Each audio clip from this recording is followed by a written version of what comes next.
007. It's going to Moab. 465 Dead 2 2000s package. I believe we might have our buy run.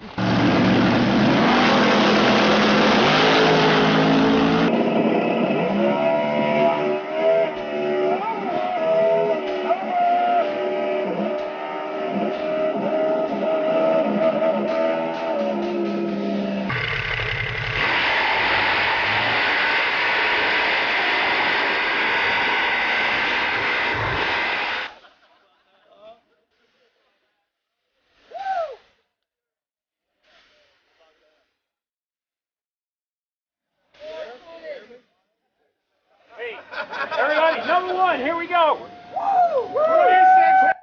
Hey everybody, me again. It's Greg from FTI, the transmission converter guy. Another how-to video today. Going to save you a little bit of aggravation, show you how to fix one more thing on your Power Glide transmission. Today we're going to talk about the good old leaking manual lever arm seal. And I know everybody's seen it. Leaves a puddle of fluid in their trailer, leaves a puddle of fluid in their garage. We're going to show you what we can do to help you to keep your manual lever arm from leaking and how to fix it. Simple couple-minute deal here to show you this video. First of all, these are not new to the world. People don't buy them. A lot of manufacturers don't use them. They're a few extra dollars. What it is, a manual lever arm that has an O-ring on it to seal up inside your worn case. You got to remember these factory cases have been around for a long time. They've had that arm moving back and forth for years and years and years. And it wears out the case. Not to the point that the arm slops around, but the fluid comes by and gets past your manual lever seal, which the shaft is going to go through like so. This O-ring helps seal it in the case. So we're going to go over right quick how to change this manual lever arm, put a new seal in it, and stop that leaking mess in the floor of your trailer. First of all, we're going to take your tranny, get it over on its back. You can do this in your car as well. I'm going to tell you this is a clean new tranny, so you're not going to see fluid pouring everywhere. And we're doing this just for instructional use only.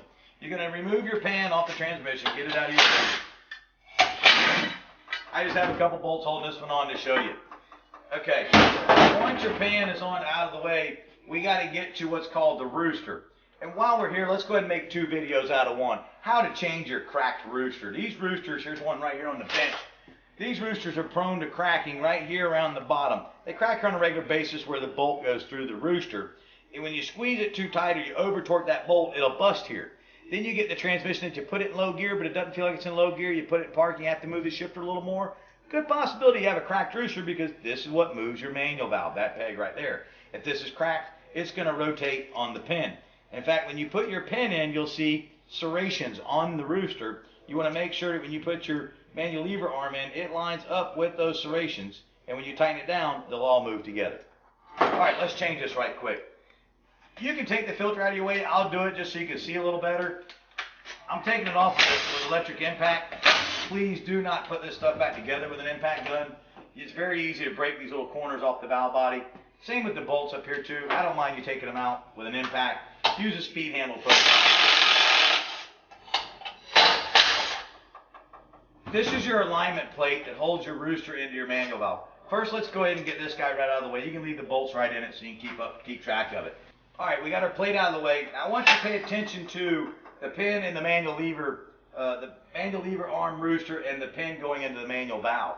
It has to ride in this position. I want you to pay attention to that when you take it apart so you know where to put it when you go back together with it. If you don't get it in there, well, then you're going to have problems when you put your transmission back together and it doesn't run. And once you get to this point, you're going to see there are 12-point quarter-inch bolt down here in the bottom, quarter-inch head, or you're going to see one that's going to take an Allen driver socket. This one right here is a 12-point. Please don't take it off with an impact gun. The nut's going to go flying off into the transmission.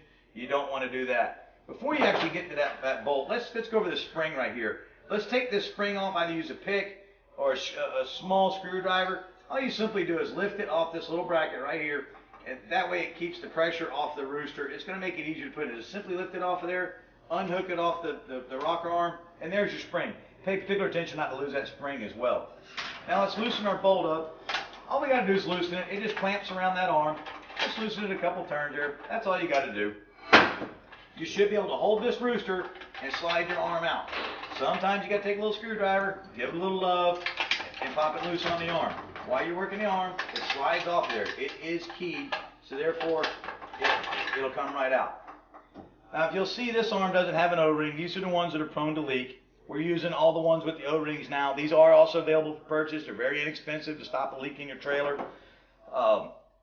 Pay particular attention to these flats now when we go back together with it.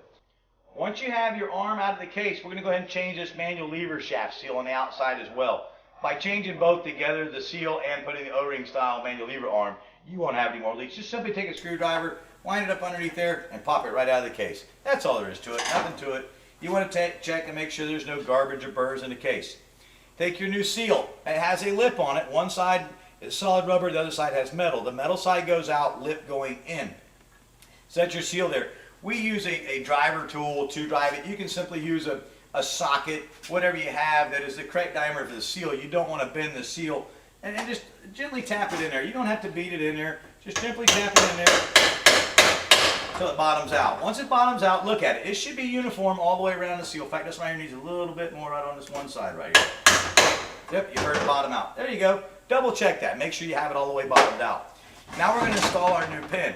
You want to put a little bit of grease, Vaseline, oil, anything on your O-ring, and you want to put it down a little bit at the end of the pin. And that helps when you put it through the seal, you don't cut the seal. Now, back to our rooster on the inside.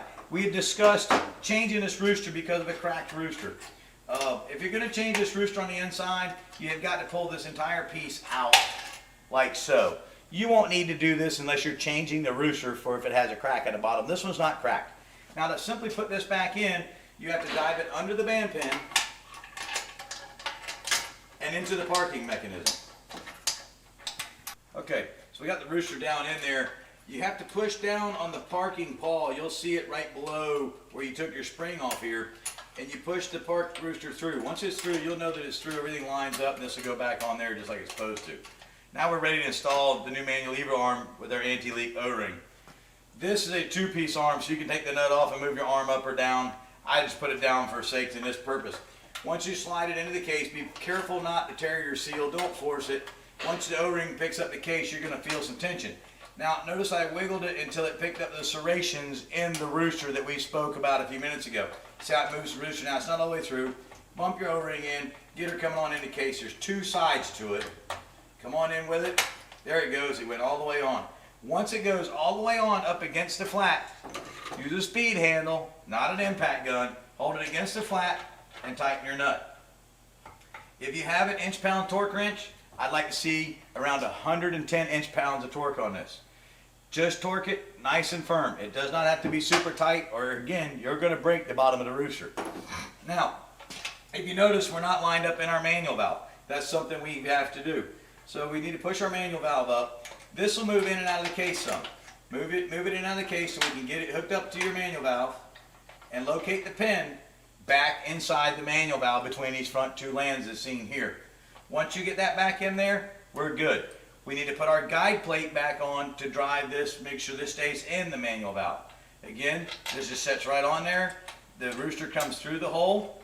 Move it in accordingly until the bolt holes line up. And once you got your bolts ready, same deal. Torque those down. You don't need to put them in with an impact gun. Once you have your bolts tight, then I want you to come along and put our spring back in. Spring has a hook on each end. Push the roller down against the rooster. Hook it onto the bottom. Again, back to your pick or small screwdriver. And simply lift up on the spring and hook it back into the eyelet. That's all there is to it. Make sure that it stays connected to your manual valve and you're done. You can go ahead and put your filter and your pan back on. Leaks are gone forever. And that's another addition how you too can keep your tranny from leaking all over the floor of your trailer and being mad at me, the tranny guy. Look up for more videos coming soon on How To with FTI. Thank you.